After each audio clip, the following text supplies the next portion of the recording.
Bonjour, Guten Tag, Cynthia. Je m'appelle Kim Thuy, je suis née au Vietnam et on a quitté Saigon quand j'avais 10 ans en tant que boat people. Et le Canada nous a sélectionnés et je vis au Québec depuis 43 ans et plus spécifiquement à Montréal. J'ai la chance de participer à la Foire du livre de Francfort cette année où le Canada est le pays à l'honneur. Et donc, je vous invite à venir nous visiter personnellement ou virtuellement. Par grande chance, j'ai un roman qui sort en même temps. Le roman s'appelle M et en allemand, je ne pourrais pas vous le dire en allemand, mais je peux vous montrer le livre de recettes qui existe en allemand. Et il y a une très belle activité qui est organisée, c'est qu'il y a plusieurs restaurants vietnamiens qui vont cuisiner des recettes de ce livre. Donc j'espère que vous viendrez nous voir dans les restaurants et bonne foire. Dankeschön.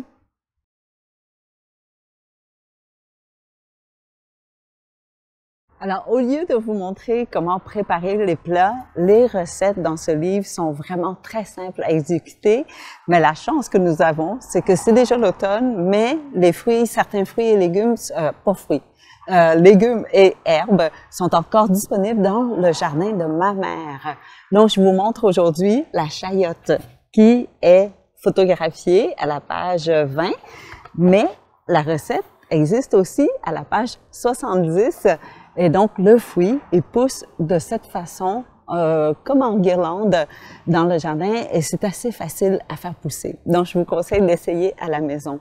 Coupez tout simplement, et cette recette à essayer parce que on peut le manger végé complètement, c'est-à-dire avec de la nette ou autres herbes, ou sinon avec du porc et des crevettes, deux viandes qu'on mélange rarement dans la cuisine occidentale. Donc, je vous invite vraiment à essayer.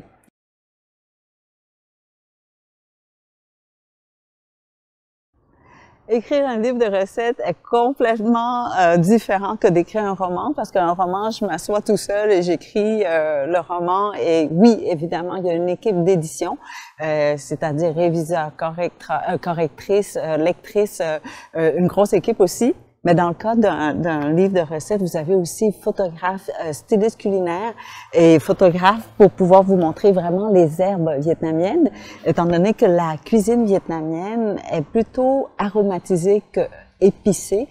Donc, on mange beaucoup d'herbes fraîches qu'on mange dans la bouche et c'est extraordinaire parce que la combinaison de ces herbes-là donne un cocktail en bouche, mais encore plus après qu'on a avalé parce que c'est un bouquet qui s'ouvre dans le fond de la gorge.